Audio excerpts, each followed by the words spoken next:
I kind of scuffed that out. I don't generally put a lot of sets in the sod, but just didn't feel like walking all the way down there. I'll put that grass back on there, it'll grow.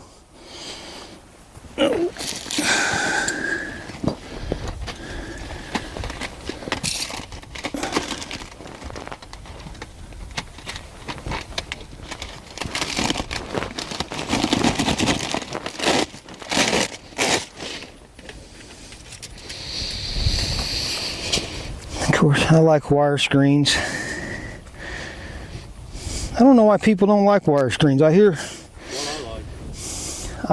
some problems, but I really don't ever see problems with them. Is this coyote? Yeah. And a good trapping friend of ours, Butch, he's like, I'm ready to try your screens, man. I'll give it an honest try, you know. I helped him cut them, and we did it all at my house and fitted into the traps, and he was in Kansas, and he calls me halfway through the trip and says, that's it, I'm done. Can't stand them. I give it an honest try. You can have them. I says, okay, you know. He said the skunks are digging them up. They're sticking up in the air. I says, Butch, I just don't see it. You know, but I like them. And I think the biggest reason I like them is they keep all the dirt from sinking into the trap. You know, they don't mash down in there after weather. And so when you sift all that fluffy dirt on there and you get a rain, which every time I've trapped I've been in some kind of rain, that fluffy dirt, which was 3/4 of an inch thick, goes to 1/4 inch or 3/8, and it gets a little cakey, but it's still supported. And actually I like a little rain on that fluffy dirt, kind of make it natural. So I see a little rain, I'm happy. But when it does dry out in the sun, because I don't rebuild my sets, I just let the sun take care of it, it gets pretty hard. And that whole area, the screen allows the whole area to drop down. There's room for the whole pattern of area to go down. And I think that's my number one reason. They say it increases the kill area, and I agree with that somewhat, but on a number 2 trap, he's in there once he steps on that size trap. So on a larger trap, it's probably more important as far as increasing the kill area.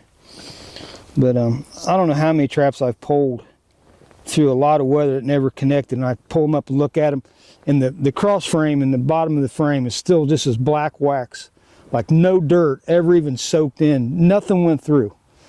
And you know, so it's, to me, it's, and I've been using them since 90, so that's what, 30 I've been using screens for like 34 years on every K9 set.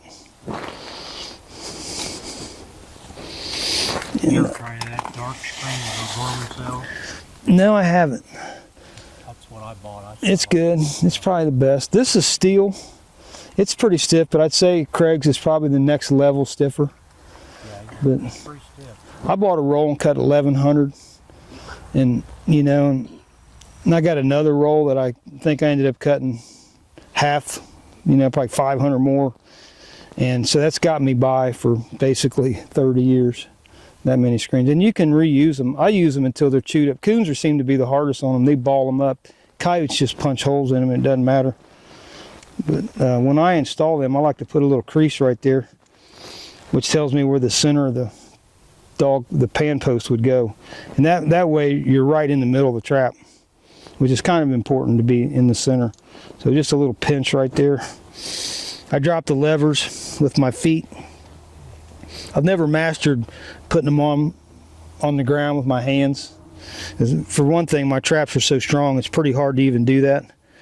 So just as much as dropping your levers, sticking it under the lever, or under the jaws, and then I'm going to grab it and leave about an inch or so and hold it tight, and I'm going to punch that pan post through that screen, and then I'm going to wobble a little bit and enlarge it. Helps when you don't have a belly. Yeah, and I'm getting one. I do that, I'm rolling over on my head. So right there, I just punched it through, simple as that. And then just put it back in there and set the trap. Right over top of it. So, you know, that's about as simple as it gets right there.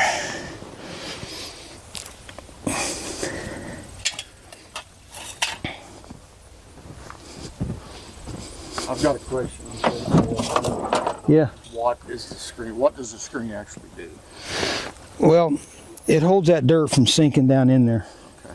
So did you hear what I was saying about the weather? Okay, so that kind of gets saturated and gets thin, and then it dries and gets hard. And if you didn't do that, that dirt would be over here on the side kind of hard, and that could actually partially support a pawl if he was like right over there.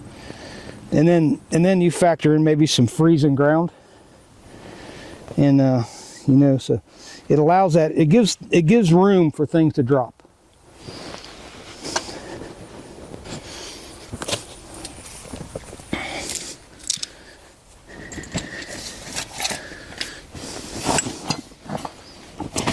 Tell them, Jim, how much pan tension you're running. I'm running a lot.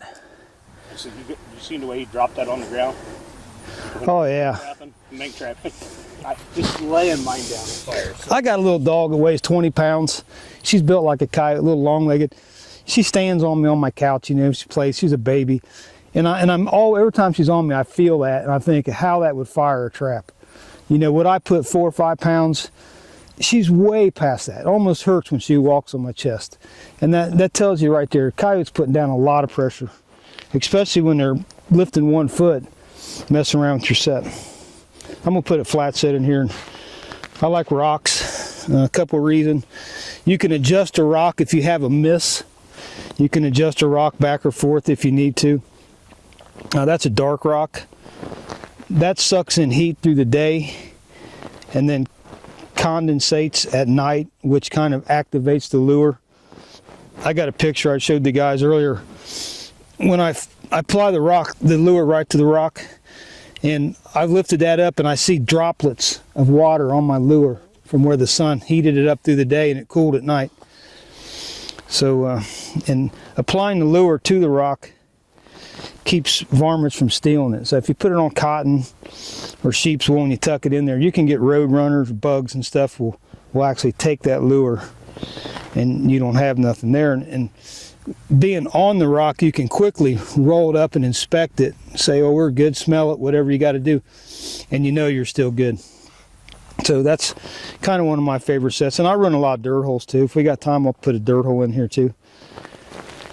But so I'm primarily a rock trapper, really. If you look at all my pictures, there's always a rock in the circle. A few years ago when I went to Texas, I decided that I was going to be consistent on trap placement, because everybody always says, how far do you set? And a lot of good trappers will say it varies.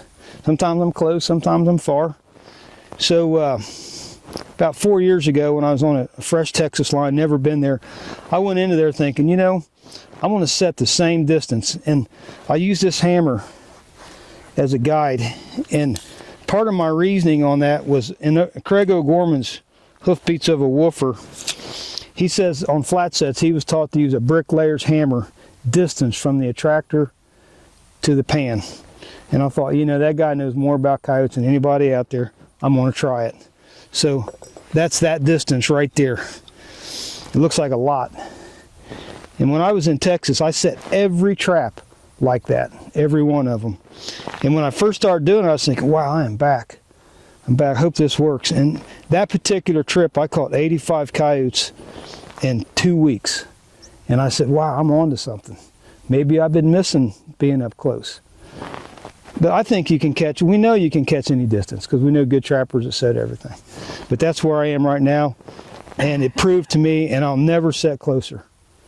That right there, that's where I'm at. And I think part of that, you know, we got 4 feet we're working after there. So my theory on that is, I think we all know a lot of coyotes come in and kind of work sets like that, you know, or come straight in. But if a coyote comes in and he takes his paw either way, which we've all seen scratch marks like that, you know, that leaves this foot over here, and it's pretty vulnerable to be caught on that foot, especially if he's lifting this foot and kind of working that set a little bit. So that's when I believe you're targeting that foot. That's my theory. And that right there is 10 inches on this hammer right here. 10 inches on center. All right, so I'm gonna dig a trap bed here. I just kind of marked it with my hand.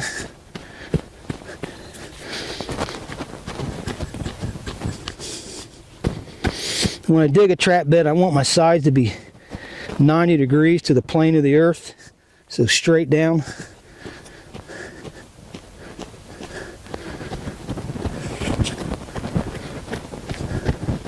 I like a nice deep bed with nothing underneath it.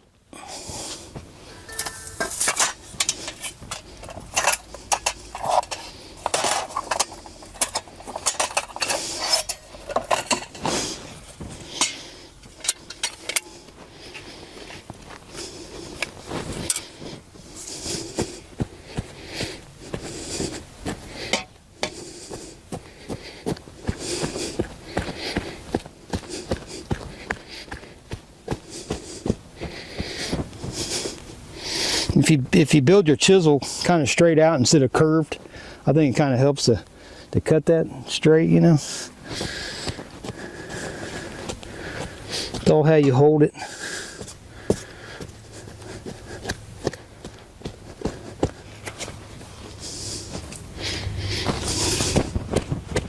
I go really deep, 4 or 5 inches down.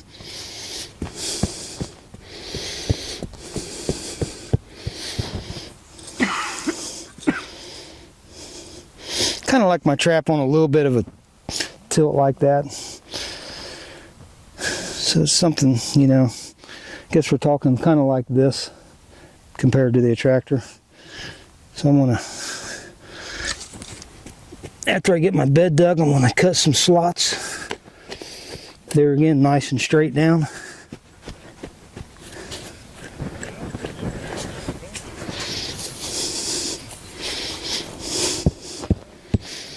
Kind of pound it a little bit to tune it.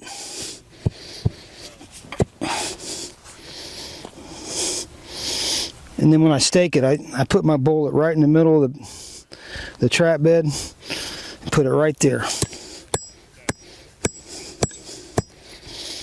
You see that? Yeah. Okay, I'm going to basically kind of pound that trap into that bed right there. So I'm going to put that loose jaw over like that, so if it did go off, it won't hurt me. And I'm going to back it up with my fingers under the pan. And when I lay it in there, I'm kind of looking at the side of this trap to the top of the earth here, and I'm kind of thinking I want that about 3/4 or 1/2 inch or so. Get it where I want it, then I'm going to drive it down in. Basically banging on the levers. So I crammed that side into that wall, that side of that trap. Then I'm going to tap this one down. And you know, that's basically a perfectly bedded trap right there. That's about all there is for trap and bedding for me. I know I make it look easy. I've done it thousands of times. Is it better to have a stiffer screen? Is it better to have what? Is it better if your screen is stiffer? Yes. Yeah. Yeah, that screen's pretty stiff. Here, you can check it out. Yeah, aluminum window screen ain't quite that stiff. And I put a stick in here by the loose jaw right there. And basically learned that from O'Gorman's book too, because he recommends putting it right there on the loose jaw. And that tells me a couple things. That shows me where my trap's at.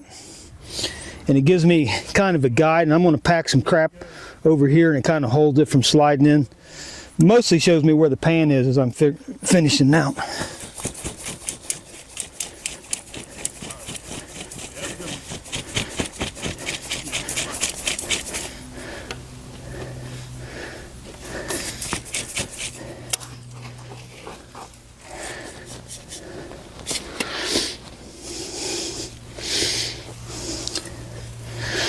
That's basically about how I'd finish out that flat set right there.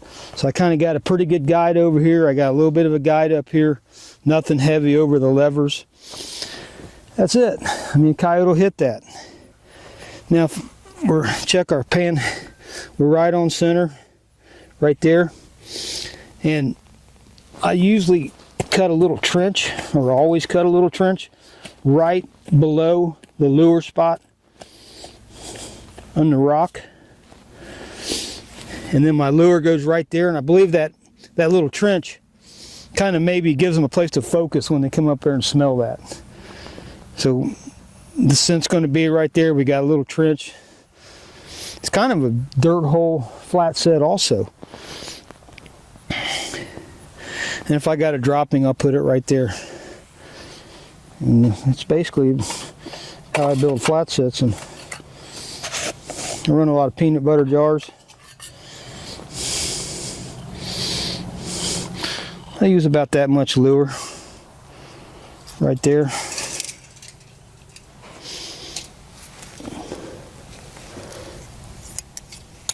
Smear that out in about 1.5 inches or so spot.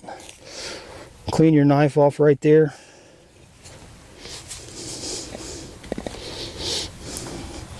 That would be my coyote flat set until I catch the bulk of my coyotes.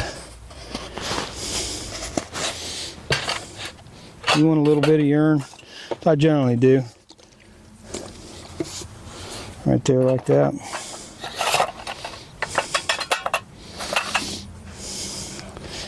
You guys see how that looks with the guides and all that?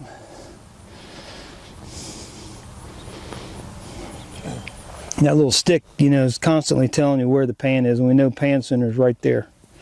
So we got a little, and it's kind of rough. You see when I kind of brushed it.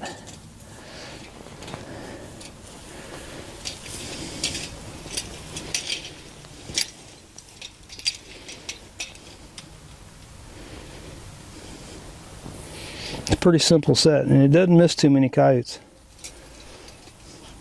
I can smell the lure. Can you guys smell it? Yeah. It's a great coyote lure. A guy named Al Perry gave me that recipe in 1989 at Syracuse, New York. His name was Al Perry. He was dying from pancreatic cancer. And he said it was his last demo, last convention. He had a stack of paper with that lure recipe. Basically, it's beaver castor with red fox urine and a little bit of sodium benzoate. Make it the thickness you want it. And I used to have a 5-gallon bucket that full. I'm getting down to about that, but that right there pretty much catches everything. It catches beavers and coyotes. Great on bobcat. I only run 2 lures. I run that, and then I run an opposite lure, which would be a mink gland, kind of musky smell, and just put 2 sets in for beginners, you know, and unless there's a lot of sign, maybe put 3 or 4 sets in. And then I got my urine, and then I use pure skunk. I buy from nuisance trappers, and they say you can't leave that in plastic, and I agree with maybe you can't leave it in plastic, but I do, and I'll guarantee you if you open that up and smell it, it'll be strong. I don't. You can smell it now without Yeah, I don't use it a lot at the set, but usually if there's a tree or a bush, I really like if there's a bush where they're standing, kind of a wider bush, I'll just kind of open it up and just kind of shake it and get some droplets falling into the bush. And then I got some pulling power there. If I got a tree, especially a dead tree with some loose bark, I'll give a good squirt behind the loose bark. And then, about every 5 or 6 days, I'll walk over there and see if I can smell it. If I can't smell it, I'm going to give it another little shot.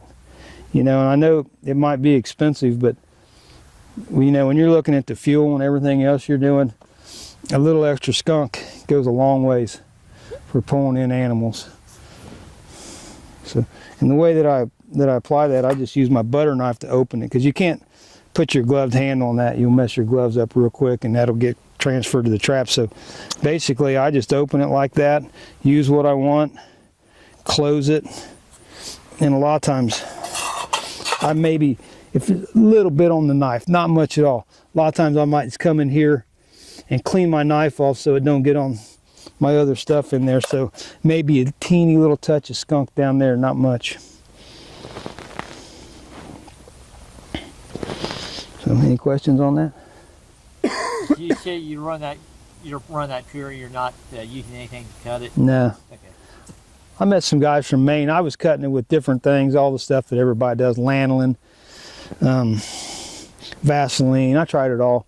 I met some guys from Maine that do a lot of marten and fisher trapping, and I asked him what they done, and he told me he just runs it pure. He finds a stick that's hanging off a tree like that. He goes, I unscrew the bottle, and I just dip it up into the stick.